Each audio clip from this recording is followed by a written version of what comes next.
অমলকান্তি, কবি নীরেন্দ্রনাথ চক্রবর্তী। অমলকান্তি আমার বন্ধু। স্কুলে আমরা একসঙ্গে পড়তাম। রোজ দেরি করে ক্লাসে আসতো, পড়া পারত না।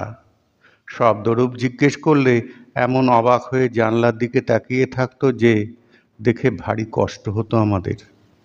আমরা কেউ মাস্টার হতে চেয়েছিলাম, কেউ ডাক্তার, কেউ উকিল। অমলকান্তি সেসব কিছু হতে চায়নি, সে রোদ্দুর হতে চেয়েছিল।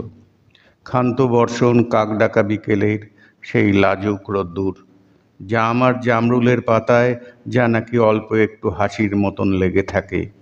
আমরা কেউ মাস্টার হয়েছি, কেউ ডাক্তার, কেউ উকিল। অমলকান্তি রোদ্দুর হতে পারেনি। সে এখন অন্ধকার একটা ছাপাখানায় কাজ করে।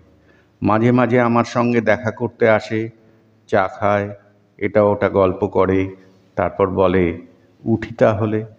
আমি ওকে দরজা পর্যন্ত এগিয়ে দিয়ে আসি। আমাদের মধ্যে যে এখন মাস্টারি করে, অনায়াসে সে ডাক্তার হতে পারত।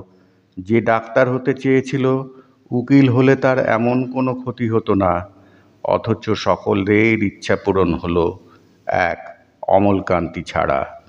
অমলকান্তি রোদ্দুর হতে পারেনি। সেই অমলকান্তি রোদ্দুরের কথা ভাবতে ভাবতেই যে একদিন রোদ্দুর হয়ে যেতে চেয়েছিল।